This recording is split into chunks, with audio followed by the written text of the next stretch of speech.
Hi you one! Today we're continuing our work in maths on telling the time. We have been learning on a clock that there are two hands, a short hand, pop your hand up, show me your short hand, and a long hand, pop your hand up, show me your long hand. On your imaginary clock, can you try to make 3 o'clock? Can you try to make 12 o'clock?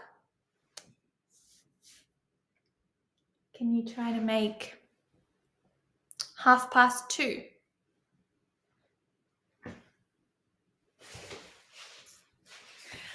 All right, today we're going to be going over hour and half-hour times. In year 1, we learn how to read o'clock, half past, quarter to, and quarter past. The last 2 ones being the trickiest. There are 2 types of clocks. I wonder if you've seen an analog clock. Analog clocks look just like this. They have a clock face with numbers around the outside, and they have ticking hands that work around the clock in a clockwise direction. That means they always turn the same way. They never go backwards. It's always in this direction. Do you know the other type of clock? Not an analog clock, but a digital clock. Perhaps you've seen the time told with numbers. It might be like 1.30, or it might be like 12.00. That's called a digital clock because it's not actually showing us the clock face, it's just digitally telling us the time. At school, we use analog clocks, just like this. Analog clocks can be big, like on the wall in our classroom, maybe around your house, or they can be small, like on a watch. Maybe you've seen a smartwatch, or maybe I know Evelyn has a smartwatch, and that can be either digital or analog. I wonder what yours is, Evelyn. Or it could be both. It could have the option to switch between depending on what you would like it to do.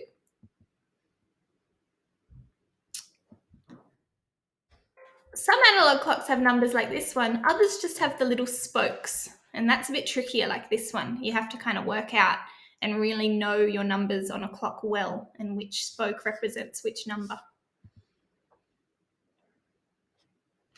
No matter the size or shape, all analog clocks help us to tell the time the same way, using a short hand and a big hand.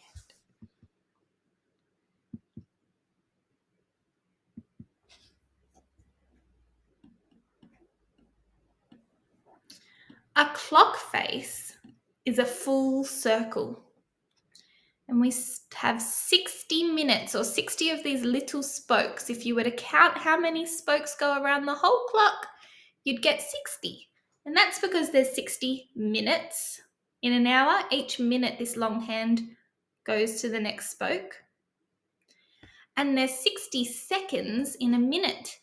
Some clocks, I wonder if you've seen, have a third hand, which is very, very, very thin. And that's the seconds hand. And it moves the quickest because every second it moves to the next spoke. Whereas this long guy, he has to wait a whole minute to move to the next spoke. How many seconds are in a minute?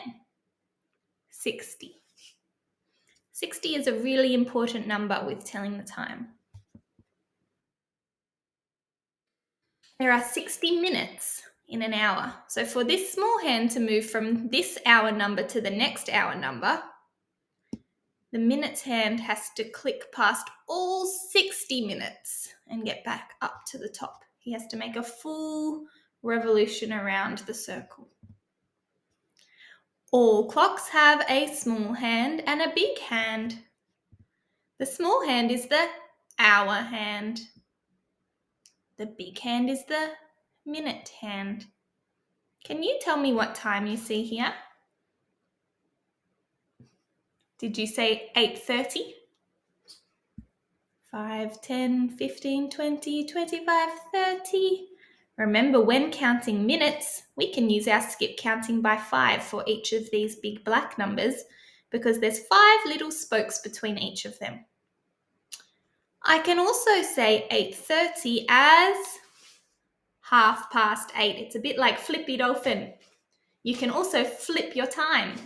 Everyone get your pancake fry pan out. All right, give your pancake a bit of a shake. Get ready to flip him. Flip him high and catch him on the other side. Just like we can flip our vowel sounds.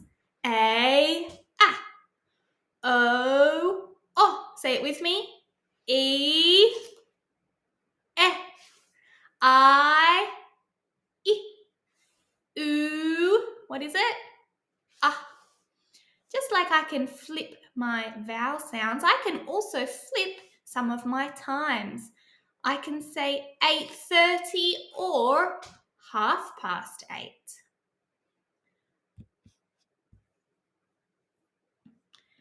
The small hand on the clock tells the hour. The big hand points to the minutes. But remember, when it's the hour hand, we do say what this number says. So this is 4 o'clock. The little hand, you just read this big number. The big hand, it's your skip counting by 5 code. You have to skip count. 5, 10, 15, 20, 25, 30, 35, 40, 45, 50, 55, 60. So the big hand is on the 60-minute point, which I know is the same as o'clock when my hand faces directly up.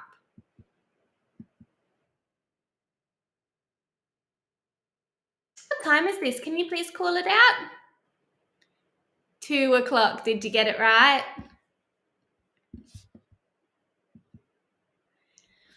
All right, this one says click the times to match them to the correct clock. I'm just going to ask you, can you tell me what time is it? Did you say 8 o'clock? What time is this one? Did you say 12 o'clock? Well, you can flip this time. You can also call it midday or midnight. This time happens twice every day. Once in the middle of the day, which we call midday, and once in the middle of the night. I hope you have never seen that time on your clock. We call that midnight. Last one, what time is this? 10 o'clock. All right, Ewan, I have 3 activities for you to do today. Your first activity is a clock hunt in your house. I want you to walk around your house with your iPad or your Seesaw, and I want you to take a photo of all of the clocks that you can find in your house, digital or analog, and try to type T for text on Seesaw. Try to tell me what the time is at the moment that you took that photo. So if I take a photo of this clock, I might write it's an analog clock and it reads 8 o'clock currently. By the time I get to the next clock, a couple of minutes might have passed. Try to have a go at reading what time it is and tell me whether it's a digital or analog clock. I wonder in our class who has the most clocks in our house. Shall we make it a little bit of a challenge? Take as many photos of clocks in your house as you can, and maybe in the comments section on Seesaw, once you've finished, tell me in total, all together, how many clocks you have in your house, and we'll see who has the most. The second activity I have for you today is a board game on Seesaw to practice telling the time. You will need at least one other person to play with. You can also play with 2 or 3 or 4 people. Try to grab a brother or a sister. Try not to disturb your parents if they are busy working because they're doing important stuff. So grab a brother or a sister. If you're at school, grab a partner and play the board game. That will be on Seesaw. You can just turn your iPad that way and put the counters directly on the iPad screen so that you do not need to print that one off. Your third activity is you're going to play clock solitaire.